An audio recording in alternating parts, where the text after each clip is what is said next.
Quel bonheur d'être avec vous tous sur Europe 1 de 16h à 18h. Évidemment, vous retrouverez Cyril Hanouna dès lundi. Il m'a laissé son siège le temps d'une émission. Quel privilège d'être avec vous tous. Évidemment, vous réagissez au 01 80 20 39 21 sur la fermeture prochaine de C8. Qu'est-ce que ça dit de notre démocratie ? Si ça arrivait dans un autre pays, on parlerait sans doute de dérive autoritaire. Mais certains ont décidé de sortir du silence. On parlait du silence des macronistes. Il y a Carl Olive qui a tweeté cette semaine: quelle que soit l'opinion qu'on ait sur C8, sa disparition est une atteinte à la liberté d'expression et au pluralisme médiatique. Priver des millions de Français d'un média qu'ils ont choisi, c'est un dangereux précédent. Et derrière l'écran noir, 400 salariés se retrouvent sans emploi. C'est très important, Jules Torres, ce que dit Carl Olive. Il dit choisir à la place des Français, c'est dangereux. Il y avait 40 millions de Français qui regardaient C8 chaque mois. Oui, mais ces deux personnalités-là nous montrent qu'en Macronie, il reste des gens qui ont un peu de Carl courage. Olive et Maud Bréjon. Carl Olive et Maud Bréjon. Carl Olive, on le savait, moi je suis journaliste au JDD, et quand il y a eu la grève, vous savez, Sylvain Maillard, le bien nommé Sylvain Maillard, à l'époque président du groupe Renaissance, avait interdit à ses députés de parler au journal du dimanche. Mais Carl Olive, il n'avait pas écouté les ordres de Sylvain Maillard. Il avait signé une tribune d'une page dans le premier numéro du JDD. Il avait été d'ailleurs menacé d'exclusion. Donc nous on le connaît, on le côtoie, on fait des interviews, on le reçoit sur les plateaux d'Europe 1 et de CNews. Donc on sait qu'il est courageux. Maud Bréjon, on le sait aussi. Souvenez-vous, pendant la campagne des européennes, ça a été la seule en Macronie à dire, par exemple, qu'il y avait un lien entre insécurité et immigration. Et pour cela, elle a été, elle a eu des colibets en Macronie. Elle a eu pas des sanctions, mais en tout cas, il y a eu des rendez-vous qui ont été faits. Elle a été beaucoup critiquée en interne. Donc aujourd'hui encore, elle nous montre qu'elle est courageuse. Carl Olive nous montre qu'il est courageux. Et ils sont bien seuls en Macronie parce qu'en effet, vous avez raison de le dire, il y a plus de 100 députés. Il y a Gabriel Attal qui a fait la couve du JDD il y a 2 semaines, qui est reçu souvent et qui n'ont pas de mots sur l'élection de C8. Valérie. Oui, et au même titre que Maud Bréjon et que Carl Olive, et vous le disiez, toute la classe politique de Mélenchon, de Monsieur Mélenchon à Monsieur Bardella, sont passés par C8. Donc ce silence, je ne le comprends pas. Parce que quand C8 leur servait pour faire passer des messages, eh bien, on les a tous entendus. Et là, on les entend plus. Tous. Alors, on est avec Marie-Odile de Seine-et-Marne. Bonjour Marie-Odile, merci d'être avec nous sur Europe 1. Pas de souci, bonjour. Alors vous dites, c'est bien que des députés prennent la parole, mais ils parlent trop tard, une fois que tout est terminé. Les 4 politiques que j'ai entendus, ils ont parlé après la fermeture. Alors c'est un petit peu, je trouve ça un petit peu suspect, vous voyez. Moi je pense qu'ils ont tellement peur de ne plus être accueillis sur France 2, sur France 5. Je crois que nous sommes tombés dans une dictature de la parole, de la pensée, mais c'est tellement grave. Mais après, on peut saluer quand même que Carl Olive et Maud Bréjon parlent, parce que c'est les seuls en Macronie à parler. Oui, mais c'est bien, mais pourquoi ?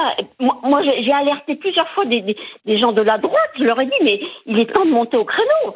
Ils sont montés au créneau quand tout était fermé. Il faut quand même pas exagérer. Oui, Laurent Wauquiez et Bruno Retailleau ont pris la parole. Mais après, évidemment, la décision de l'Arcom et du Conseil d'État. Oui. Non, mais c'est monstrueux. Moi, je suis une personne de 70 ans. J'étais très jeune, mais en mai 68, j'étais dans la rue pour la liberté de parole, d'expression, etc., etc. Et aujourd'hui, 50 ans après, on est là, quoi. C'est monstrueux, mais les gens ne se rendent pas compte de ce qui nous arrive, quoi. C'est très grave. Mais tout est ficelé, complètement ficelé depuis des années par la gauche, et on ne pourra jamais s'en tirer. Je ne sais pas qui va pouvoir nous tirer, nous sortir de là. Même l'économie de la France, elle est bousillée à cause de la gauche. Ils sont là partout, à travers les syndicats. Voilà. Moi, j'ai travaillé pendant 30 ans avec la CGT. Vous voyez, si vous saviez, je pourrais vous parler pendant une demi-heure de choses et d'autres. Olivier d'Artigol n'a pas envie, Marie-Odile. Concluez. Oui, vous savez, moi par exemple avec mon mari, même ma fille quand elle avait 2 mois, on était obligé de prendre notre carte au Parti communiste pour pouvoir avoir pour leur faire des voix, etc. Vous habitiez où ? J'habitais à Moscou. À Vladivostok. Mais ne rigolez pas parce que non, mais enfin. Mais écoutez le témoignage de Marie-Odile, camarade d'Artigol. Tout oui. Alors vous deviez prendre la carte au parti pour... il fallait prendre notre carte au Parti communiste, sinon on n'avait pas le droit d'aller travailler dans la presse. Mais c'est la vérité ce que je vous dis. On n'avait pas le droit. Il fallait payer 10% de notre salaire pour financer les grèves, vous voyez ? Et si n'étiez pas d'accord, moi, ils m'ont reculé. Mais vous inquiétez pas, Marie-Odile, Olivier d'Artigol prend aussi 10% de nos salaires à tous ici pour financer son... Non, je rigole. Non, mais vous savez, ils sont monstrueux et partout. Ce sont des dictateurs de A jusqu'à Z. Et aujourd'hui, ça se confirme. Voilà. Bon, merci beaucoup. Merci pour votre témoignage. Merci beaucoup, Marie-Odile. C'était un plaisir de vous avoir... Vous savez, c'est quand même grave. Mais oui, c'est évidemment. Mais là où vous avez 100% raison, Marie-Odile, c'est que on se rend pas compte, à mon avis, en dehors de nous qui en parlons régulièrement sur Europe 1, sur CNews, peu de gens se rendent compte de ce qui se passe et de la gravité de ce qui est en train de se passer. Moi, j'en parle autour de moi, des gens, tout ça, mais vous savez, ils sont dans leurs problèmes, dans leur petite vie tranquille. Mais il n'y a aucune prise de conscience, ne croyez pas. On est dans un pays où on ferme des chaînes de télé. On est dans un pays où on ferme des chaînes de télé. Ça arrive, hein. Si, c'est arrivé en Hongrie. En Pologne avec M. Tusk. En Pologne, il a changé complètement l'audiovisuel public. Il y avait un audiovisuel public qui était un petit peu plus nationaliste que lui. Lui, c'est un libertaire, hein, c'est un libéral libertaire comme Emmanuel Macron. Et quand il est arrivé au pouvoir, il a fait une sorte de coup d'État de l'audiovisuel public, mais du centre. Donc c'est un coup d'État autorisé. Voilà, c'est ça. Mais quand vous êtes du centre, vous pouvez fermer des chaînes de télé. Mais quand vous êtes de droite, vous êtes un fasciste. C'est comme si Marine Le Pen arrivait aujourd'hui, qu'elle plaçait tous ses amis à la tête de Radio France et de France Inter et qu'elle virait la moitié des rédactions. Là, je peux vous dire qu'il y aura des gens dans la rue. Avec Mediapart, on n'est pas près de voir la fin parce que Mediapart, ils repartent sur Bayrou. Hein. On a eu Dominique Baudis, on a eu Fillon. Mediapart, il fait toutes les élections. Je ne sais pas ce qu'ils vont nous préparer. D'ailleurs, ils sont sur le point de condamner Marine Le Pen. C'est pas que j'ai envie de voter Marine Le Pen particulièrement, mais je me dis, mais qui va arriver? Non, mais si vous empêchez Marine Le Pen d'être candidate après avoir fermé des chaînes de télé, dont la favorite de la TNT, que vous empêchez la favorite de la présidentielle de se présenter, c'est terrible. Vous choisissez à la place des Français, maintenant, pour qui ils votent et pour quelle chaîne... Voilà. Oui. Et les gens ne se rendent pas compte. Mais c'est grave, mais c'est grave. Je vous assure, je suis malade déjà. Oui, pour autre chose, dans un autre problème, mais ça me révolte à un point, mais je me dis, mais c'est pas possible. Les gens ne réagissent pas. Merci beaucoup, Marie-Odile. On pense bien à vous. Merci beaucoup. Merci d'avoir été en direct avec nous. Continuez, parce que c'est un plaisir. Sur Europe 1. Et puis, c'est quand même agréable de pouvoir discuter avec quelqu'un qui ne vous coupe pas la parole toutes les 5 minutes. Ou toutes les 30 vous connaissez mal. Vous pensez à qui? Vous voyez qui je veux dire. Parce que c'est pas facile d'avoir 3 minutes l'antenne et d'être coupé toutes les 30 secondes. Oui. Voilà. Mais Cyril, il vous laisse tout le temps parler longuement, hein, aussi. Hein. Oh là là là là. J'écoute. Il y a des fois, je vous assure, je zappe parce que je ne supporte plus ça, moi. Vous parlez de Cyril Hanouna? Oh non. Ah oui? Mais ça va pas, Marie-Odile. Ça va pas, Marie-Odile. Écoute, mais il nous coupe la parole. Non, c'est pas vrai, Marie-Odile. C'est pas vrai. Non. C'est pas vrai. Vous confondez avec une autre personne. Oui. Vous devez vous tromper d'émission. Merci beaucoup. Non, écoutez, je l'écoute. Moi, j'aime bien ce genre d'émission où on se marre, on dit des bêtises, on parle comme oui, parce que vous venez en plus intervenir souvent, Marie-Odile, dans On marche sur la tête. C'est pas la première fois qu'on vous entend. La 4e fois. Bah voilà. Excusez-moi, pour quelqu'un qu'on laisse pas parler, ça fait la 4e fois qu'on vous prend. Vous revenez. Vous êtes un peu gonflé, Marie-Odile. Oh ben écoutez, la peur n'évite pas le danger. Merci beaucoup, merci. C'est vrai que... Au revoir, Marie-Odile. C'est vrai, Olivier, peu de gens dans la classe médiatique et politique. Alors, on réagit. Certains ont réagi pour se féliciter de la fermeture de C8. On parlait hier de Patrick Cohen.